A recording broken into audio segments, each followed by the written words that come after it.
Hey guys, my name's Nick. I'm a professional photographer in Banff National Park. I figured I'd come on here and kind of let you guys know my story of being an early photographer, taking photos of birds and landscapes and moss and random things on my mom's T3i that I'd steal from her, to where I'm at now, taking photos of people in the Banff National Park area with an office in the Fairmont Chateau Lake Louise. So I just figured it'd be nice to share that story and walk you through and some of the trials and tribulations of how I got here. So other photographers that are in a similar boat, you guys can kind of jump the line in a little bit and maybe learn from some of the mistakes that I made or benefits for some of the decisions that I made early on, and maybe use that into your creative business and get to where you want to be. So let's sink in, let's get comfortable, and let's go for it. Before I get into my story and how I developed myself as a photographer and as a creative and a business owner, I think I kind of want to bring it back to where I began as a photographer and what I was doing to kind of learn and kind of like progress and develop and kind of hone my skills and my style. I started taking photos of birds and wildlife and nothingness. I'd bring my camera with me to the grocery store. I'd bring my camera with me to the coffee shop. I'd go see my nanny and I'd go be like, hey Nan, can I take some photos of her cat, Lexi? And I would, just bring my camera everywhere I could possibly go and take photos purely for the goal of being creative and having fun with my camera. The challenge I see with a lot of photographers nowadays is they don't want to go just have fun and use their camera and just suck for a while. They want to go from buying a nice camera. Nick, what camera should I get? Is the most common question I get asked. They want to go from buying a nice camera to booking clients. And I'm like, before you go from the nice camera into the nice clients, you gotta be somewhere in between where you're just taking photos for fun and you're hanging out with your niece when they're on the swing, and take some photos with movement. Learn why you gotta jack up your shutter speed when there's that motion. You gotta have some photos turn out so grainy because your ISO is at 100 billion thousand. There is a natural progression to kind of getting where professional photographers are. My story I share with you is the progression I believe that what needs to happen. Is this gonna work for every single person watching this video? Probably not. Everyone has different avenues, everyone learns differently, everyone gets to their final destination in different journeys. I just think that this might be an example for certain people that think like I do, learn how I do. I've always loved to have a camera in my hands.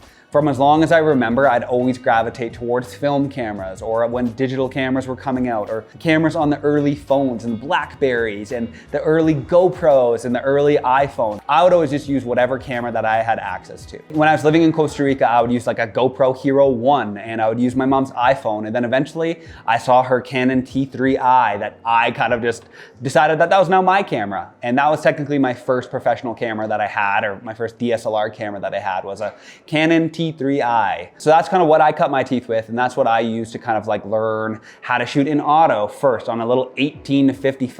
That was a manual lens. Thing was ancient. But I learned how to use that camera a little bit and just practice and practice and practice. Once I got back to Canada after doing some traveling in Costa Rica, Nicaragua, and New Zealand and around there, I got back home, back to Ontario, back near Toronto, and I was like, I'm obsessed. That hunger to take photos of some of the destinations that I was traveling to, that transferred back to when I came home and just going to take photos by the lake in Barrie, Ontario, or going to Bohemia, downtown Barrie, and taking photos of the coffee shop, or going to Bradford Greenhouse Garden Gallery. Oh, I love that jingle. Bradford Greenhouse and Garden Gallery. If you know, you know. I'd go there because there'd be some cool colors of some of the rare flowers and some of the orchids that they would have, and get creative and have fun. The hunger was planted when I was at some of these really inspiring destinations, but when I got home, that day-to-day curiosity of how to push a camera's limits, it didn't go away. So eventually, after just bringing my camera to all these places, I just thought, hey, I'm taking these photos at some of these like restaurants or coffee shops or some of these locations. Maybe they'd want these photos. Maybe that would be a fun way for them to use these photos and let them go into the world. So I think one of the first spots was at the Barrie Farmers Market. So I'd just go and take photos because there's, honey, and there's produce with lots of color, and there's businesses and flowers, and there's all these different textures and people interacting. And I thought this would be a fun place to take photos. So I took some of them, I posted it to my Instagram story, I tagged at Barrie Farmers Market. They reshared it. Tourism Barrie happened to see the reshare from the Barrie Farmers Market, and they said, hey, we'd love to use these photos on our website. We'd love to use these photos on our social media. Do you take these photos a lot? We'd love to work with you. And that was a really natural progression of they've seen some of my work reshared by different companies and organizations that I was just doing for fun, that was not a paid service by me. I was just doing it creatively in a way to kind of use my camera differently. And it ended up leading into a big contract with Tourism Barrie. So some of the first contracts I got with them did not pay that well, but what it did is that gave me exposure to all the people that are underneath that tourism board's wing. So the businesses that adhere to their marketing platforms and their advertising platforms, I could just go to seasonally in summer, winter, spring, fall, Jesus, in all 4 seasons, and take photos at different establishments, pass out my business card, meet business owners directly. Fortunately for me, it worked out. I met a lot of different businesses and business owners and made a lot of great contacts in the way. As I gained confidence shooting in different positions with different clients, some at restaurants, some at ski resorts, some at spas, I got exposed to a lot of things firsthand, learning things like right off the bat without having to have a background in photography or learning in school. I kind of just had to figure it out as I was going because I was working with all these different businesses under that umbrella. So that really helped me as a photographer early on, is to just kind of say like, this isn't in ideal conditions, but this is what we can do and make the best of it, and keeping a positive attitude and building relationships in that way. And that's one of the biggest feedback I got from people early on is, wow, you're so relaxed. You're always so smiley. You're always so positive. We love working with you. I think that happens when you're just so in love with photography that it's inevitably expressed when you're speaking and working with clients.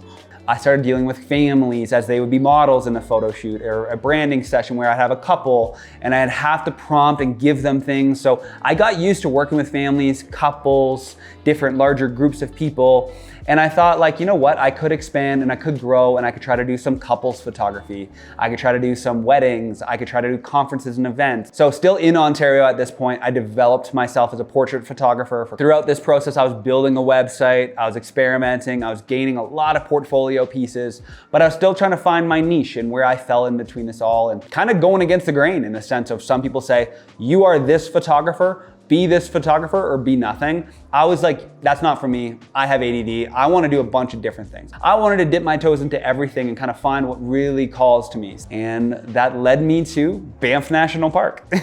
Like any story, that doesn't come without any big roadblocks and without any big challenges. So for me personally, I definitely had some experiences with mental health. I had some experiences with loss. I've lost some people in my life. I had some experiences with imposter syndrome and being like, who am I to accept a contract for, at the time, $2,000. I was like, what? You're gonna pay me $2,000 to take some photos? I would do this for free. We experienced the good old COVID-19. And that was a moment in my life where I was developing my creative business. I was still in Ontario at the early parts of it. I was growing the business. Everything seemed good. And then boom, world shuts down. No more weddings, no more branding stuff, no more lifestyle stuff, no more events. Figure it out, Nick. What are you gonna do? So I pivoted. I worked for a company called Wiley Ford. So shout out Wiley Ford. They're a media agency. They did a lot of real estate photography, videography. So I started to work for them. Sheldon, who's behind this camera right here. Hi, Sheldon. I met him. He was the do-it-all guy. He did photo, he did video, he did editing, he did admin, he did all the things for this business. I was able to pivot and work for a company because I couldn't run my own for a while and take photos of houses, fly a drone, learn how to fly a drone. And I pivoted to be able to go and do that. So that was one roadblock where I was able to find a silver lining, is where I met Sheldon. I was able to work with a bunch of creatives. I had a camera in my hand for a 9-to-5 position. That was definitely an interesting ride and an interesting pivot. I think like everyone when COVID hit, I think they had an epiphany where life is short, things happen really quickly.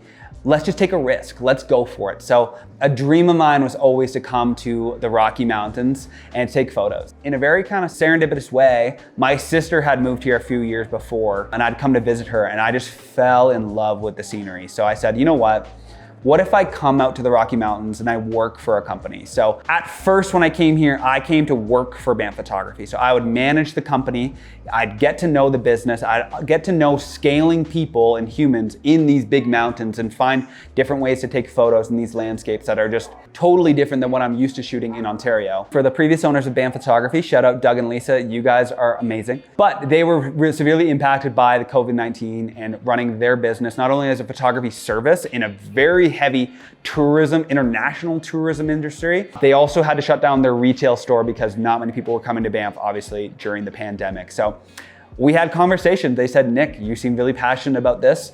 what are your thoughts on transferring ownership from us to you so you could buy this company from us? I said, wow, I could own Banff photography in the Canadian Rocky Mountains. This feels like a dream that has been manifested over this years of all the thoughts, all the journals, all the brainstorming with friends, talking about how I wanted to take my business and what I wanted to do. It felt like, wow, this is all culminating to this moment where I could own a company out here and develop it and change it and make it my own. So we did it. So I bought the company off of Doug and Lisa. Banff Photography was now mine. It was both equally one of the most exciting days of my life to like officially sign off on everything, and also one of the most nerve-wracking days because it's a lot that was invested into it to take over the name, the infrastructure, the contacts, the leases for this office as an example. That was all getting transferred to me. So all that pressure went from them to me, be like, hey Nick, you gotta figure this out.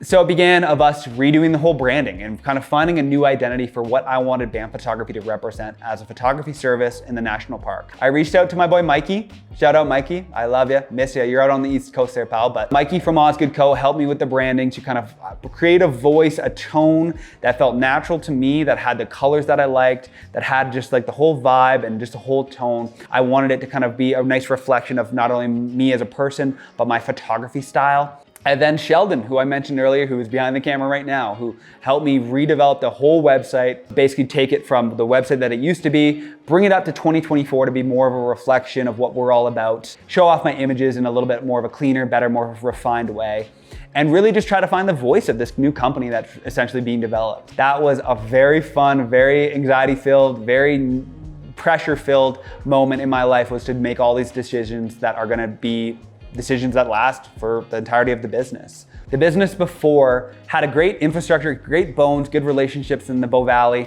but there's no social media presence. We are in this amazing area. Why don't we show this off way more on social media, on TikTok, on Instagram, on all these different platforms, and show people what it's like to get proposed to, or to do a family photo shoot, or do a wedding in the national park. Sheldon had a great idea of having the GoPro mounted on top of the camera to kind of show a point of view of what it would be like to be a part of a photo shoot in this national park. We started to make those videos. Obviously the proposals were a special part of that. Some of those started to kind of take off on different platforms and really changed the core of this business and allowed me to hire new staff, have a social media team, have someone to help me with my admin, have an accountant, really start to lean into people that specialize in different parts of running a business so I could really at the core focus on taking photos and being creative.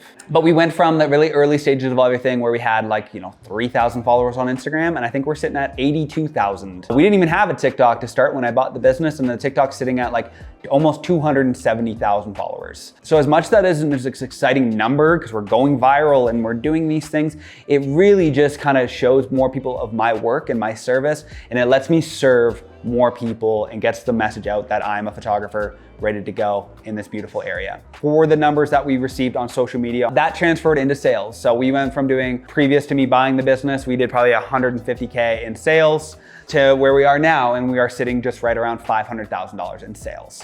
Which, 20-year-old Nick in Costa Rica using a Hero 1 on the beach taking photos of locals surfing, I wouldn't have never thought I'd be in the Canadian Rocky Mountains with my own office sitting at a 500K in sales in a year using this thing, which is just mind-blowing. It's a pinch me moment. It makes me emotional. To think about how I just love taking photos, and now this is something where I can employ people, I could build relationships, I could travel the world, and it's definitely pinch me moments for sure on a daily basis. So it's not me trying to gloat, it's not me trying to flex, it's really just me saying it's possible. It really just begins by you being passionate about taking photos, being creative, building relationships, asking questions, being curious, trying to get yourselves in positions that you can show off your work as best as possible. Finding your niche is sure, that could be an avenue you might want to go down to. Maybe you just love taking banging product photos and you want to hyper fixate on that. Cool, that could be your route, is kind of focusing on one thing. For me, it was experimenting, it was trying different things, and it eventually led me to the point where I can kind of decide what I want to take photos of. All in all, guys, I think the biggest takeaway from this video is basically just follow your dreams, ask questions, make connections with people, use your camera every day. I swear to God, that's the biggest thing. Bring this thing with you. Go take photos of bell peppers. Go to a farm and say, hey, Mr. Farmer, you sell microgreens to these places. I'd love to tell that story. How did you get into growing microgreens? Where do they go? What's the distribution? What are some challenges that you face? Take photos of that. Get curious. Post those photos. Share them online. Start a vlog. Like, use your camera, be creative, have fun with it. And just remember, at the end of the day, life is short. We are all gonna die. You might as well go get creative and have some fun with it, so.